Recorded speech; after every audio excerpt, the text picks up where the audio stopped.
Greetings, cadets. Today you're going to learn how to do a planetary scan job without an SRV. What you need is a data link scanner. Make sure you have it equipped and in your fire group. It is the one thing you are going to need for this to work. Your ship should have one equipped by default. Just make sure that you have it in your fire group selected, so you will be able to use it come time. Obviously, we are assuming you have a mission selected already, so just select the destination system, plot a course, and go from there.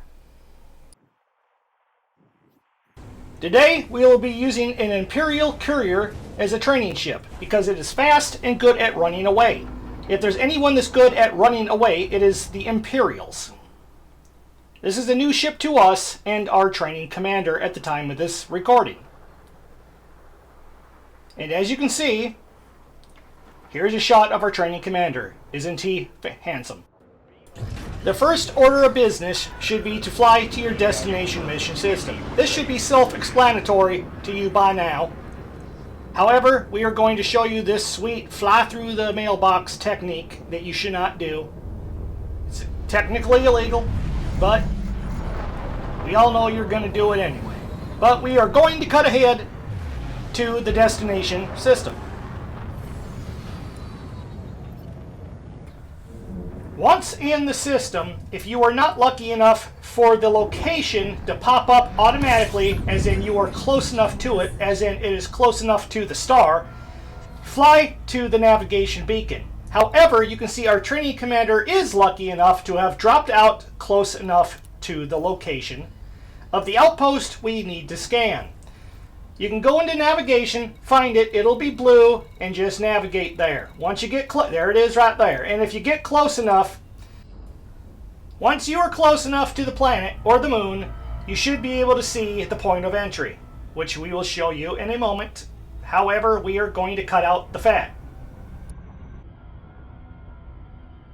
Here we are at the destination moon. As you can see, search zone has showed up with a dotted out area. That means it is on the other side of the planet, so you have to travel around. It should be noted that we did have to select and target that for that to still be on the HUD at all times.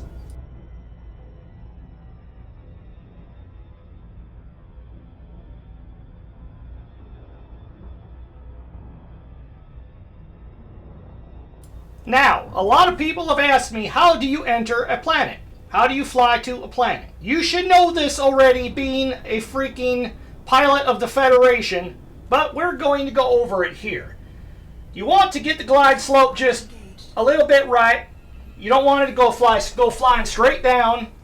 And you want to make sure your speed is in the blue range. Do what our training commander is doing. Approaching the planet, your speed in the blue range. By the time you cross the yellow exclusion zone, flip around once you're in planetary flight and just don't touch your throttle. And then once you go into glide, go full throttle and just wait it out. It is not super complicated there, people. You can do it. And we're going into the search zone where it blips around. We're going to be doing this. This happens every time.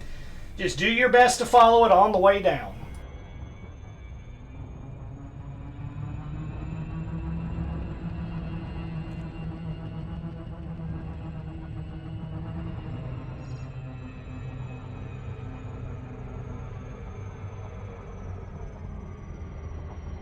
And as you might have seen, it is dark on this side of the planet and they have added night vision.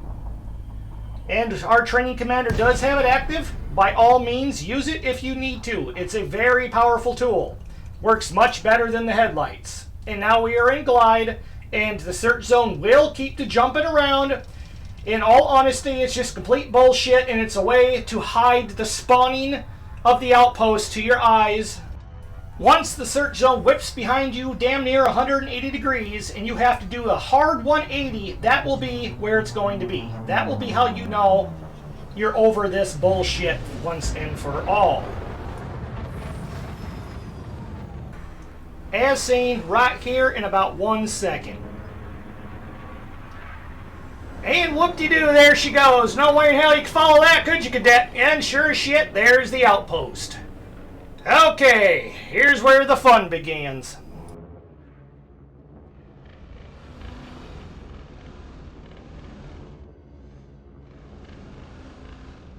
Now you only have 2 jobs. Find the data link point without trespassing, without getting too close, and to plot your next point back home to line it up.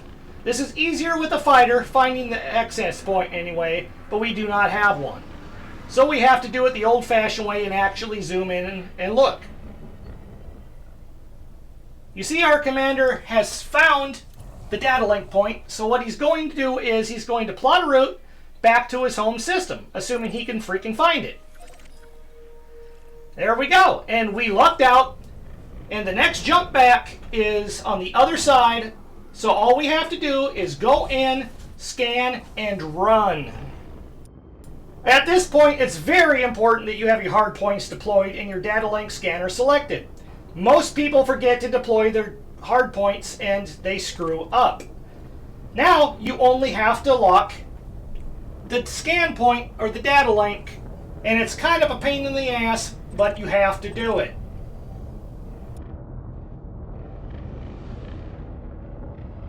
As you can see, our training commander finally has eyes on the data link. This is where the boop and scoot maneuver comes into play.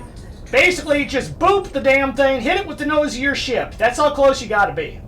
Once you can do that, you're able to lock it, scan it. You gotta be touching the damn thing to scan it. Once that's done, here comes the scoot part. Get the fuck out of there! Boost! Boost away! Get out of gun range or whatever the hell is shooting at you. You will get a fine, minor bounty, just pay it off. Preferably use a ship that you're okay with having a bounty or whatever on, but keep boosting. Once you're out of gun range of the enemies, the people coming after you, get high enough, boost out a mask lock, and jump the fuck out.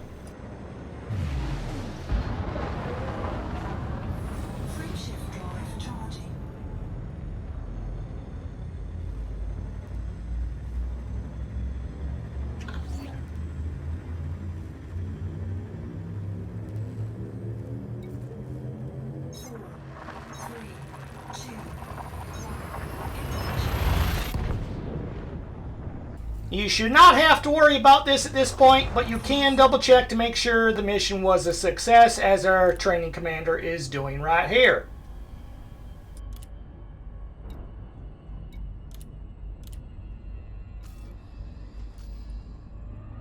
Then all you do is fly back to the station, turn in the mission. Then you've made yourself a little bit richer and advanced the cause of the mighty Federation. Fly safe out there, commanders.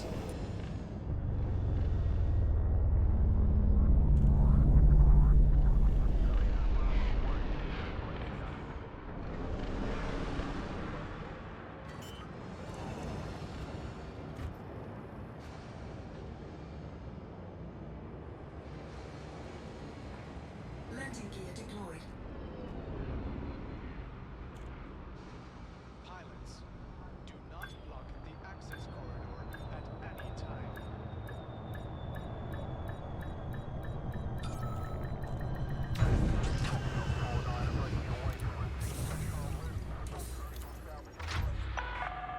Touchdown sequence complete. Dispatching ground crew. Good to have you, Commander.